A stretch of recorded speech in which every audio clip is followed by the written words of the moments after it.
जनहित में आज बात नेपाल की करेंगे, जहां पर लोक ने मिलकर पूरा तंत्र उलट दिया, तख्ता पलट दिया। नेपाल लोक में आज आग लगाकर रख दी। कल तक जो क्रांति थी आज वो हिंसा में बदल गई है और अपना घर फूंक कर कैसे खुद की बर्बादी का तमाशा देखा जाता है, आज नेपाल बस वही दिखा रहा है। कल हमने कहा था कि जेन जी की ये क्रांति सिर्फ फेसबुक इंस्टा बंद होने की भड़ास नहीं है, इसके पीछे नेपाल में नेताओं के भ्रष्टाचार के खिलाफ भरा गुस्सा है। पूरी खबर आप तक पहुंचाए, लेकिन इस वक्त की जो तस्वीरें सामने आ रही हैं आपको बताते चले, अलग अलग तमाम ऐसी इमारतें हैं जिनको फूंक दिया गया है। नेपाल के प्रधानमंत्री केपी ओली शर्मा के इस्तीफे के बावजूद वहां पर युवा न रुक रहा है, न थम रहा है, न उसके गुस्से की आग कम हो रही है और वो आग जगह जगह तमाम जो बड़ी बड़ी इमारतें हैं, हालांकि कई ऐसी इमारतें भी आज आगजनी की शिकार हुई जिनका राजनीति से कोई लेना देना नहीं है। जो अलग अलग हिस्सों की तस्वीरें सामने आ रही हैं आप तक हम पहुंचा रहे हैं। यहां पर आप देखिए किस तरह से युवाओं की ओर से जगह जगह आगजनी की गई है। बड़ी बड़ी इमारतों को, जिनमें कई होटल भी शामिल हैं, उनको आग के हवाले कर दिया गया, उनको फूंक दिया गया है। नेपाल में नेताओं के भ्रष्टाचार के खिलाफ भरा यह गुस्सा था, लेकिन कोई तो होगा जिसने गुस्से के बारूद में माचिस की तीली लगाई। तो अगले 1 घंटे नेपाल की सभी तस्वीरें, हर खबर आप तक पहुंचाने वाले हैं। बने रहिए एबीपी न्यूज पर। सुलगते हुए नेपाल के सभी सवाल भी सुलझाने की कोशिश करेंगे। नेपाल में तख्ता पलट के बाद अब आगे क्या होगा? क्रांति जेन जी की है या पीछे कोई और था? नेपाल की बगावत में दुनिया को क्या सबक है? नेपाल की आग का चीन अमेरिका से क्या कोई रिश्ता है? नेपाल में तख्ता पलट से भारत में कौन सा एक ऐसा पक्ष है जो खुश हो रहा है? लेकिन सबसे पहले नेपाल में इस क्रांति के हिंसक तांडव में बदलने की तस्वीरें दिखाते हैं। अब से कुछ देर पहले की तस्वीरें आपके सामने रखेंगे, जिसे नेपाल के लोग सिंह दरबार कहते हैं। वो सिंह दरबार धू धू कर जल रहा है। नेपाल में लोकतंत्र के सारे प्रतीक राख हो रहे हैं। ये सिंह दरबार की तस्वीरें देखिए। यहाँ पर तमाम बड़े बड़े दफ्तर, ऑफिस हैं। अगर कोई नेपाल जाता था तो वो बाहर जाकर यहाँ पर फोटो क्लिक कराने के लिए तमाम जद्दोजहद करता, लेकिन आज सिंह दरबार को जेन जी ने फूंक दिया है। वो जेन जी जिनका सिंह दरबार हो चुका था नेपाल के पीएम के इस्तीफे के बाद, वो जेन जी जिनकी तमाम इमारतों पर गुस्सा जिस कदर से निकला है, क्या वो गलत या सही था, इसका विश्लेषण आगे हम करेंगे। लेकिन वो जेन जी का अपना खुद का हिस्सा था, नेपाल की धरोहर थी। सिंह दरबार धू धू कर इस समय जल रहा है तो नेपाल में लोकतंत्र के सारे प्रतीक पूरी तरह से राख हो चुके हैं। नेपाल की संसद आग के हवाले कर दी गई। वो इमारत जिसमें बैठकर नेपाल के नेता फिजूल ही नेपाल के लोकतांत्रिक देश होने का दम भरते थे। नेपाल के जेन जी बागियों ने राष्ट्रपति भवन भी नहीं बख्शा है। बांग्लादेश की तरह पहले लूटपाट की, फिर राष्ट्रपति भवन को आग लगा दी गई। प्रधानमंत्री केपी शर्मा ओली इस्तीफा देकर भाग गए। गुस्से से भरी भीड़ ने प्रधानमंत्री निवास में भी आग लगा दी, फूंक दिया गया। और यही अंजाम नेपाल की सुप्रीम कोर्ट का हुआ, जो निशानी है कि देश का भरोसा संसद से ही नहीं, नेपाल के न्यायतंत्र से भी उठा है।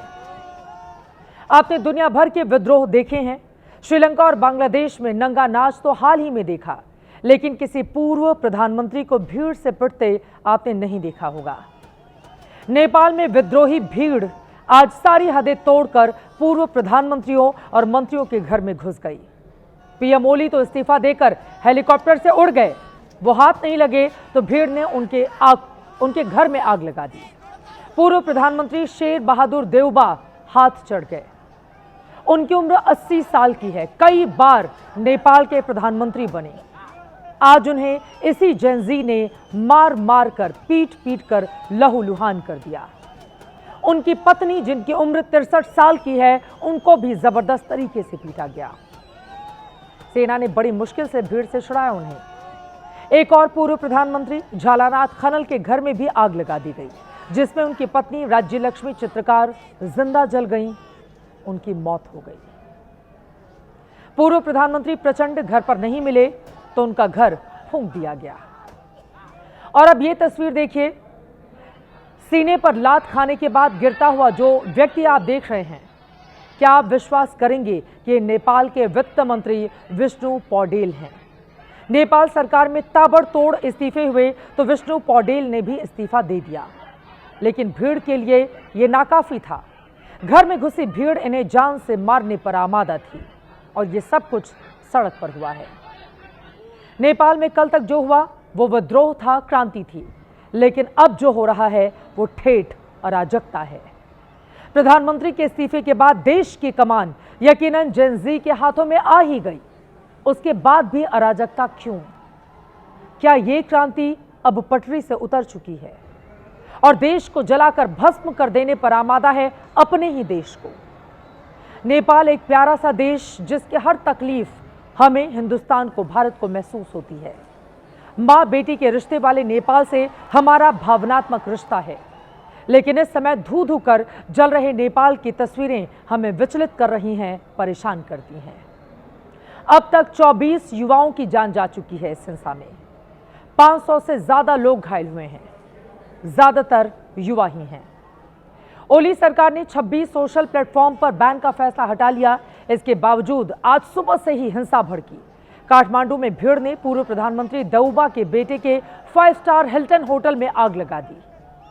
सारे रास्ते भी बंद कर दिए गए ताकि फायर ब्रिगेड आग बुझाने कामयाब नहीं हो पाए। इसमें यह समझ में आता है कि नेताओं के भ्रष्टाचार के खिलाफ गुस्सा था। गुस्सा जायज है, भ्रष्टाचार के खिलाफ गुस्सा होना चाहिए, लेकिन काठमांडू में टेलीकॉम का दफ्तर भी जला दिया गया।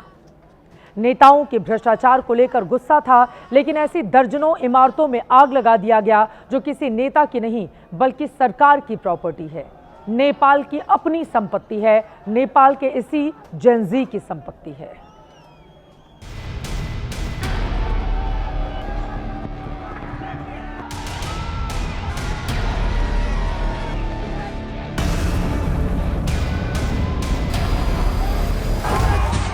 नेपाली संसद की है ये तस्वीरें। उग्र भीड़ ने संसद में आग लगा दी है, संसद के बड़े हिस्से को फूंक दिया है। काठमांडू के आसमान में दोपहर से काला धुआं उठ रहा है। इस तस्वीर में आप धू धू कर जलते नेपाली संसद को देख सकते हैं।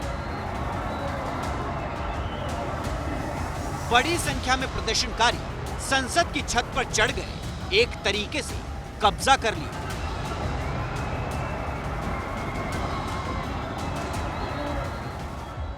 पार्लियामेंट भवन के बाहर खड़ा हूं और देखिए आंसू गैस जबरदस्त तरीके से छोड़ा जा रहा है। बावजूद उसके पुलिस पर पथराव किया जा रहा है और पुलिस की एक टुकड़ी जो अंदर भाग गई थी वो दोबारा वापस आई है और उसने एक बार फिर मोर्चा संभाला है भीड़ को रोकने का। एक आखिरी कोशिश फिर हुई है। नेपाल की संसद के बाहर प्रदर्शनकारियों ने गोलियां चलाई। भीड़ ने पुलिस वालों से दर्जनों हथियार लूट लिए हैं। नकाब और मास्क से चेहरा ढककर उपद्रव कर रहे नौजवान संसद की दीवार पर गोलियां चलाकर विरोध जता रहे हैं। इस तरफ पुलिस है, उधर से पत्थर आ रहा है और इधर आगजनी के बाद उधर लोग तैयार हो रहे हैं। चार दीवारी के साथ साथ अंदर सेना और पुलिस है और बाहर जनता है। यो प्रधानमंत्री कार्यालय हो। नेपाल के प्रधानमंत्री दफ्तर की है ये तस्वीर। उग्र प्रदर्शनकारियों ने पीएम ऑफिस के एक हिस्से में आग लगा दी। दफ्तर का बड़ा हिस्सा जल गया है। कई अहम फाइलों के नष्ट होने की भी आशंका है।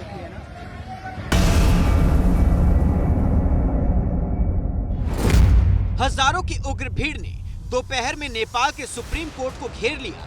प्रदर्शनकारियों ने देश की सर्वोच्च अदालत की इमारत फूंक दी। बिल्डिंग के बड़े हिस्से को आग के हवाले कर दिया। सुप्रीम कोर्ट की इमारत को हुए नुकसान का अंदाजा आप इन दो तस्वीरों से लगा सकते हैं। एक तस्वीर हिंसा से पहले की है, जबकि दूसरी आगजनी के बाद की।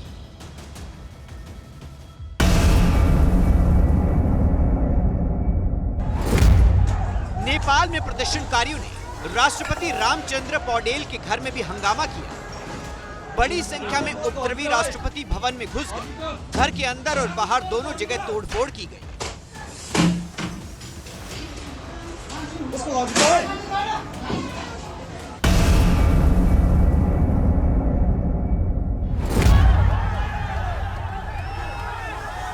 काठमांडू काठमांडू की सड़कों पर प्रदर्शन करने वालों की भीड़ जश्न मना रही है। इस भीड़ में एक युवक के हाथ में हथियार है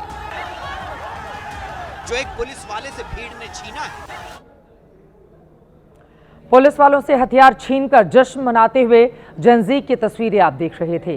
विरोध प्रदर्शन कल से शुरू हुआ, लेकिन आज इसने जो रूप अख्तियार किया है उसने नेपाल को लेकर बड़े सवाल खड़े कर दिए हैं। सीधे आपको लेकर चलते हैं काठमांडू, जहां हमारे रोविंग एडिटर जगविंदर पटियाल इस वक्त मौजूद हैं। जगविंदर, अभी क्या हालात हैं?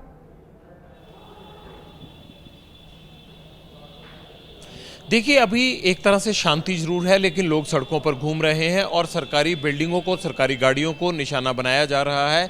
लेकिन हम ये कह सकते हैं कि ना तो पुलिस, ना ही सरकार और शासन नाम की कोई चीज़ अब नेपाल में नज़र नहीं आ रही है। जनता ने सारी कमान अपने हाथ में ले ली है। थोड़ी देर पहले नेपाल की आर्मी ने अपना संबोधन दिया और उन्होंने राष्ट्र को बचाने के नाम पर यह कहा है कि अब शांति बनाए रखें और राष्ट्रपति के साथ जो भी बातचीत करनी है उसके लिए सेना तैयार है। लेकिन लोग मानते हैं, ये युवा मानते हैं या नहीं, इस बात के बारे में कुछ भी कहना फिलहाल संभव नहीं है। जितने भी बड़े नेता थे, चाहे वो पूर्व के या फिर मौजूदा, चाहे मंत्री थे, चाहे सांसद थे, उनके जितने भी बिजनेस थे, स्कूल थे, होटल्स थे या फिर जहां भी अलग अलग जगह उनकी इन्वेस्टमेंट थी, उन तमाम चीज़ों को खाक कर दिया गया है। जितनी भी बड़ी सरकारी बिल्डिंग थी उनको नुकसान पहुंचाया गया। इतनी आगजनी हुई है कि 10-20 साल में नेपाल शायद इसकी भरपाई न कर पाए। लेकिन ये आग कब थमेगी, इस बारे में अभी कुछ भी कहना जायज़ नहीं होगा। और दूसरी बड़ी बात यह है कि मुझे लगता है कि केपी ओली ने काफ़ी देर कर दी। जब से जनता ये दबाव बनाने लगी थी, अगर उन्होंने पहले ही अपना राजपाट छोड़ दिया होता तो शायद ये नौबत नहीं आती। जो हालात आज ना सिर्फ काठमांडू बल्कि पूरा नेपाल देख रहा है चित्रा, मुझे ये लगता है कि इस नेपाल की तस्वीर को देखकर जो ये इतिहास आज लिखा गया है, आने वाली सरकारें भी खौफ के साए में काम करेंगी। और ये नेपाल के लिए क्या कतई अच्छा होगा, ये बड़ा सवाल बना हुआ है। केपी शर्मा ओली ने, जगविंदर ने जो जानकारी दी कि उन्होंने बहुत देर कर दी ये भांपने में कि आंदोलन कितना उग्र रूप ले सकता है। सरकारें आएंगी जाएंगी, लेकिन देश रहना चाहिए। केपी शर्मा ओली को ये समझना चाहिए था पहले ही, अगर उनकी ओर से निर्णय ले लिया जाता तो आज अराजकता का शिकार प्यारा सा नेपाल नहीं होता।